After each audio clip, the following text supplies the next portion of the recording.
What's up guys, this is Michinmay, you're watching TechFolk, and today in this video I'm going to do full review, rather 30 days later review of Poco X2 smartphone. I have been using this smartphone for 30 days and I'm going to put up every single point that I noted in this phone in these 30 days. So leave a like, subscribe to the channel and let's get started. The design of Poco X2 is really good in some terms and average in other.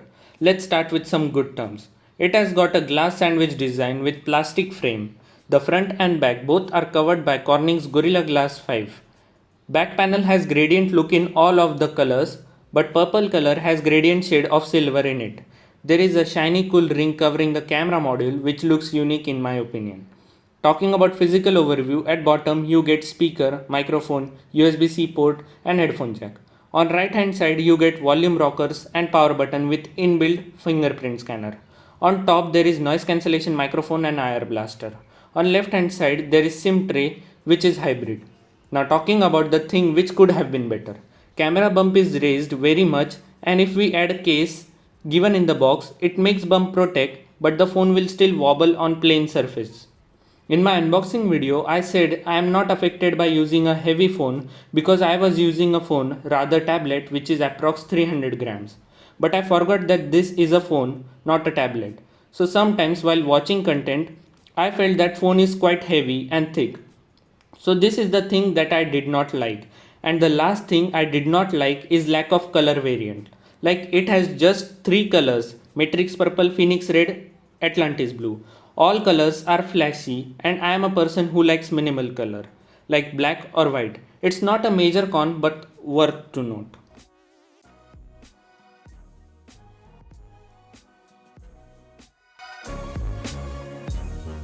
The best thing of this phone according to company is its display, and so far I think they are correct.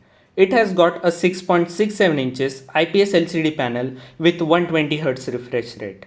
Here is a point of debate because some people like 60Hz normal AMOLED display and some like 90 or 120Hz IPS LCD display.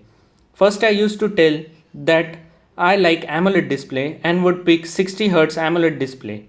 But after using that 120Hz display, my opinions changed. Now I did feel the difference between 60 and 120Hz display, and that was a major difference. The display felt more snappier and while scrolling, it felt smooth to my eyes. Now this is the thing that you have to experience by yourself. Camera cannot do the justice. But yes, I did feel the difference. And as I said, I would pick this display over AMOLED display because the display given on Poco X2 is really good.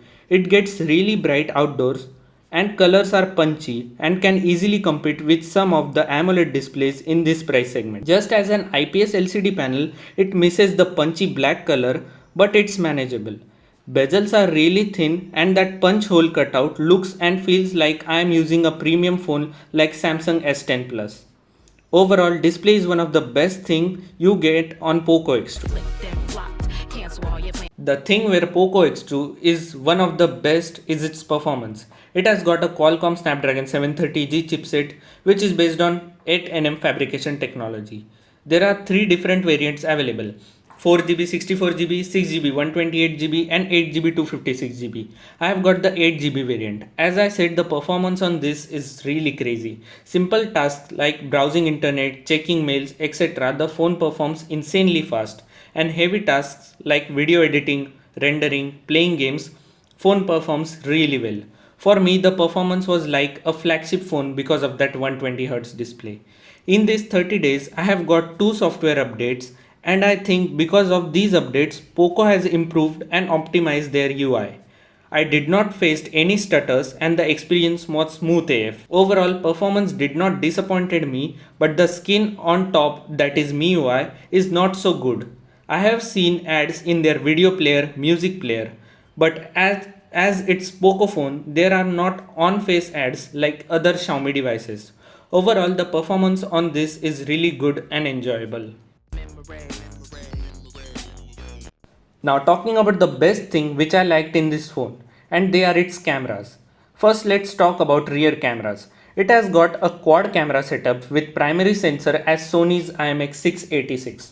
Now believe me, the Sony sensor is really good than Samsung's GW1 64 megapixel sensor.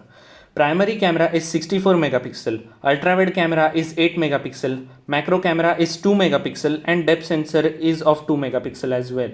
Looking at rear camera samples, the picture are extremely detailed without using the 64 megapixel mode. Colors are sometimes boosted, but I think that many people like these saturated images. Dynamic range is sometimes on off side, means it blows out some areas, but it's a very limited number of times. But as the sensor is new in the market, I think we should give it some time and Poco team will improve it. Also, these issues can be solved by downloading Gcam. I am going to come up with stock camera versus Gcam 7.3 video really soon, so subscribe for that. Talking about ultra wide angle camera samples, they are also well detailed, but you can see some color difference between primary camera and ultra wide angle camera. But still, ultra wide camera gives you a different perspective shot, so it's pretty good in this phone. The macro camera is fun camera but works better when given a ton of light, and depth sensor is useless. Talking about video samples, at 4K 30 fps, the video is stable and EIS is turned on. At 1080p 60 fps, the video is not stable and everything is shaky. About ultra wide angle, at 1080p 30 fps, the video is again not so stable. Night mode on this phone is superior and best in this price segment. Sharpness is on point and images are clear as well. Talking about the front camera, it has got a dual camera of 20 plus 2 megapixel, but the 2 megapixel is depth sensor, which is again trash and not of any use. But talking about camera samples, the photos again are insanely sharp, just dynamic range could have been better because it blows out the background while taking selfies. So overall, if we give some time to Team Poco, they can make the cameras the best camera under 20k, and we have seen that with Poco F1. But now also the cameras will not disappoint you. Wrong. Rewrote the song. Thoughts become action. Tell me what's happening. Wish your mind wrapped in, wrapped around, wrapped around, wrapped around. Wish your mind wrapped in, wrapped around. Now battery is the thing where there has been some debate going on. It has got a 4500 mAh cell inside.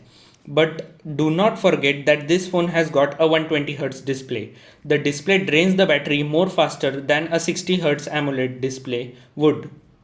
And everyone was telling that this phone has got some battery drain issues. But Poco has confirmed that there is no battery drain issue in this phone. And many people also think that the Matrix purple color has got some battery drain issues. So let me clear that it's not that this particular color variant has got the battery drain issue. But due to that 120Hz, the battery life of this phone performs like a 4000 mAh battery, which is okay in my opinion because they have tried to solve this problem by giving some updates and now battery is performing marginally better than before. They have also provided a 27 watt fast charger in box which charges the phone from 0 to 100 within just 1 hour 6 minutes. So I think that battery should not be an issue now if you are planning to buy this phone.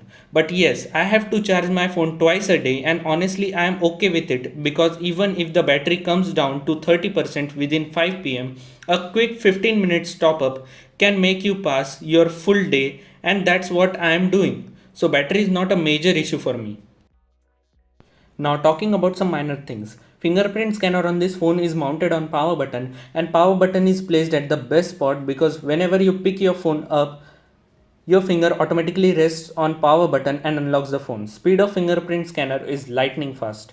IR blaster is really useful feature for me and only Poco and Xiaomi phones come with this feature and it also works really well. Talking about speaker quality, it is loud and quality is decent. You will not get disappointed with it.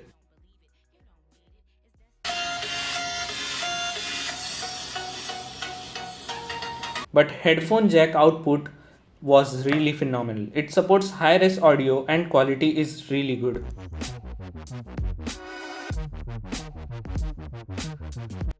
Now my conclusion would be if you are searching for the phone which has some superior cameras, high refresh rate display under 20,000 then just go for Poco X2 because after using this phone for 30 days I can say that this phone is really good.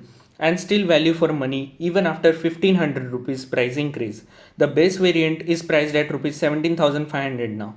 Also, if you want that stock Android, much bigger battery and pop-up camera, then you can go for Motorola One Fusion Plus, which is recently launched in India. That's it for this video guys. Leave a like, subscribe to the channel, and I will catch you guys in the next video.